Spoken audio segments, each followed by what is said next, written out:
Bah oui mon bébé, maman elle a installé tout, maman parle toute seule. Elle est intriguée par le trépied, mais tant que tu regardes pas la lumière là-bas parce que ça fait mal aux yeux. Bonjour à tous, donc je suis très heureuse de vous retrouver aujourd'hui pour une vidéo sur l'allaitement parce que donc comme vous le savez j'allaite et il y a plusieurs avantages, plusieurs inconvénients aussi, donc je trouve que c'est bon de le savoir même s'il y a énormément de sites à ce sujet là. Je tenais à vous faire une vidéo pour faire un peu un récapitulatif, mais je vous mettrai les liens en barre d'infos des sites si vous voulez. Voilà, c'est mieux expliqué. Ça va être que c'est à la demande, on ne sait pas ce que bébé prend en fait, c'est comme il veut. Donc c'est vrai qu'au début il faut le mettre pas mal au sein parce que voilà, dès qu'il pleure on ne sait pas si c'est la faim ou autre chose parce que voilà, de toute façon ça le rassure également en même temps, mais ça va être dans les avantages, je vous dirai ça après. En deuxième inconvénient ça va être que bébé veut téter continuellement des fois. On ne sait pas, il pleure, il n'y a que ça qui le rassure. Et également dans les pics de croissance, pour ma part, elle en a fait 2 pour le moment. Elle me regarde avec, elle ne sait pas si elle doit sourire ou pas. Bref, elle en a fait 2, donc son pic de croissance à 3 semaines, elle l'a fait à 2 semaines et demie. Et son pic de croissance des 3 mois, elle l'a fait à 3 mois et demi.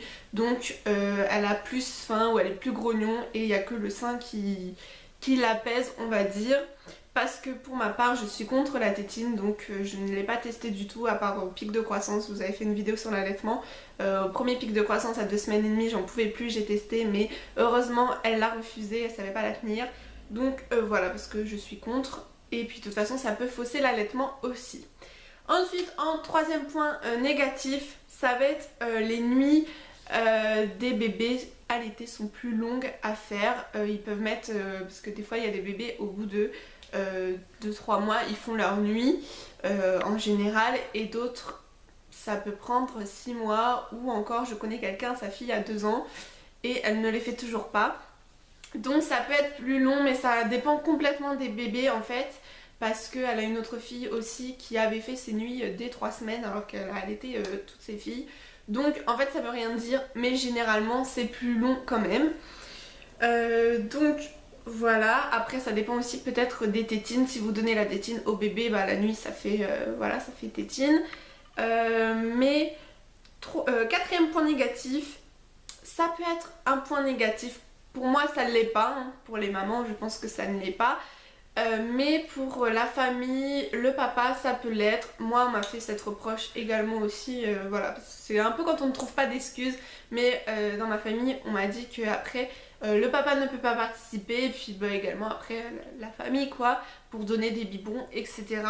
Alors, avant, il faut en parler à son conjoint. Moi, mon conjoint, il était tout à fait d'accord. De toute façon, il n'y a pas que donner le biberon pour être proche de son enfant. Voilà. Après ça peut être voilà, fatigant pour la maman parce que c'est toujours à nous, mais il y a aussi l'alternance l'alternative pardon, de faire des biberons avec son lait, de tirer son lait, etc. Moi c'est ce que j'avais prévu si je reprenais le boulot plus tôt, et au final j'ai pas fait, j'ai vendu mon tire-lait, etc. Et j'en suis contente, je me voyais pas tirer mon lait comme une vache, mais après c'est vraiment mieux si, enfin pour se reposer, ou si on reprend le biberon, le boulot pardon, c'est ce qu'on aurait fait en fait.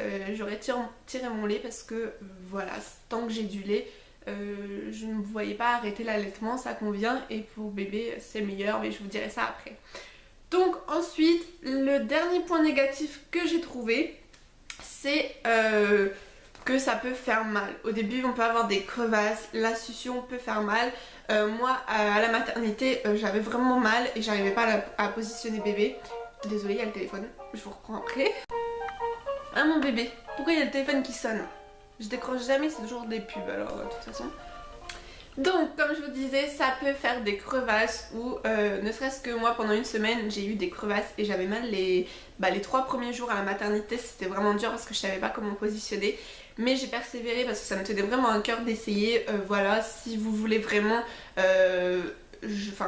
je pense qu'il faut pas juste arrêter parce que ça y est on a mal quelques jours. Oui ça fait mal au niveau des crevasses, des tétons. Mais voilà, après ça passe quand on s'est bien positionné. Après on prend l'habitude dans n'importe quelle position.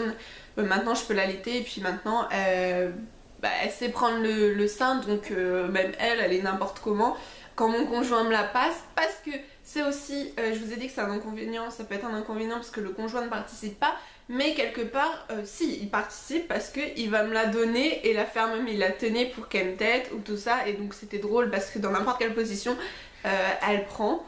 Donc du coup voilà, on peut avoir des crevasses mais ça va durer une semaine, vous mettez un peu de lait ou de crème et ça part, ça soulage. Mais sinon après ça peut rester au niveau des premières suctions, les 2 premières ça peut faire un petit peu piquer, mais voilà, après là je ressens plus rien et puis ça fait déjà longtemps, voilà, c'était juste la première semaine qui était dure, enfin les 3 premiers jours surtout à la maternité.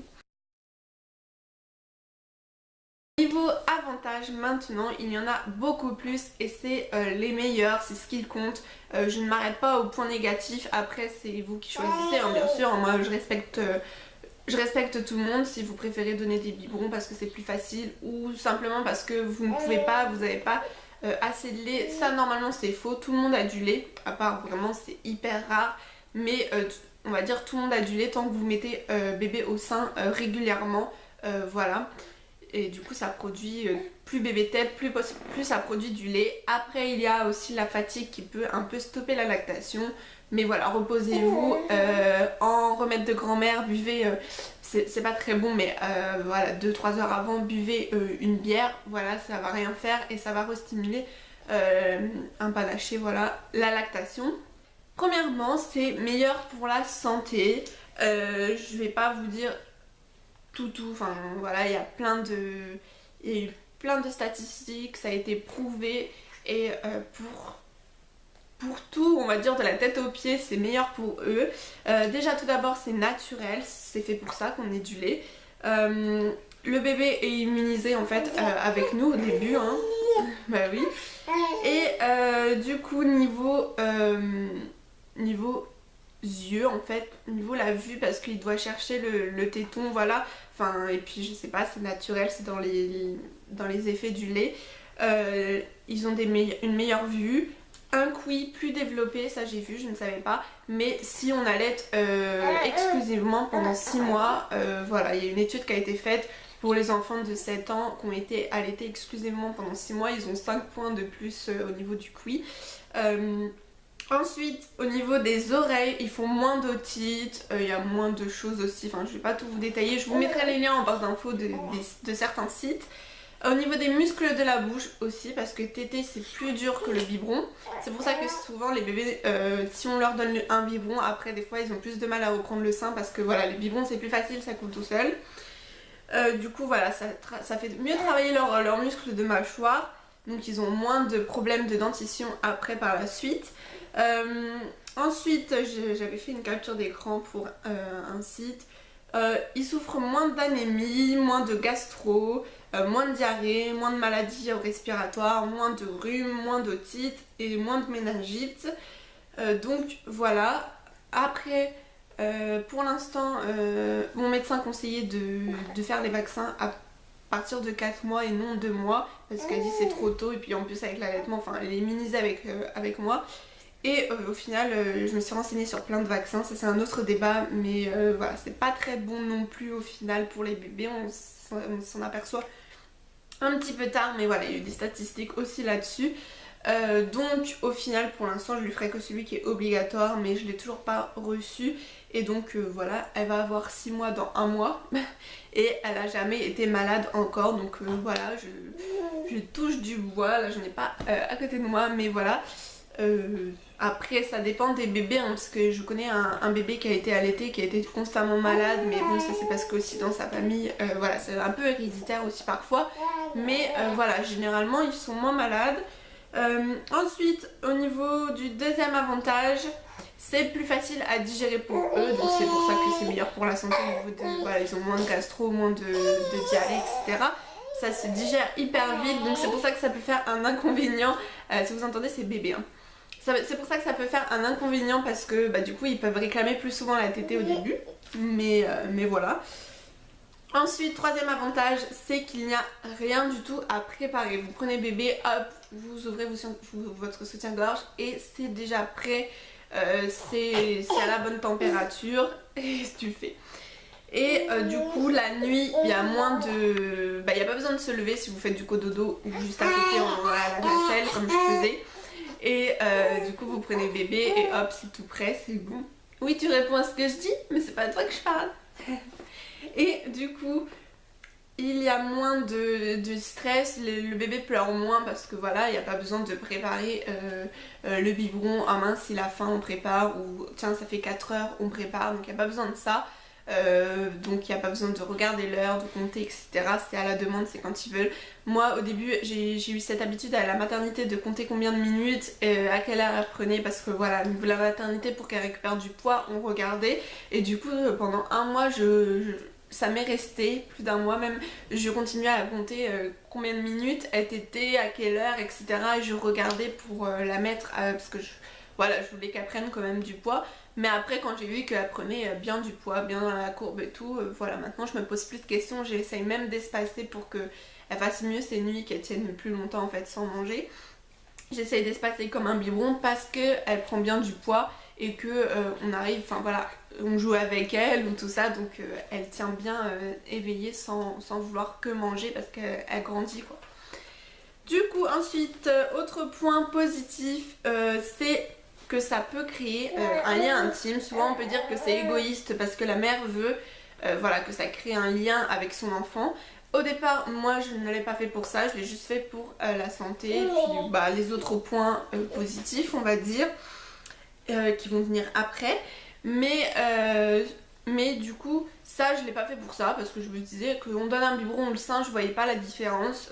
Voilà, on lui donne à manger, que ce soit le sein ou avec la main et le biberon.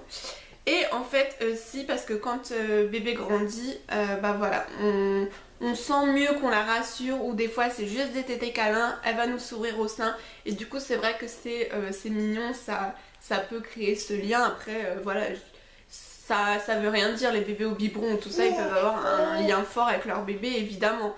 Mais je veux dire, voilà, c'est autre chose, c'est quand même un peu magique on va dire, voilà, je trouve ça mignon.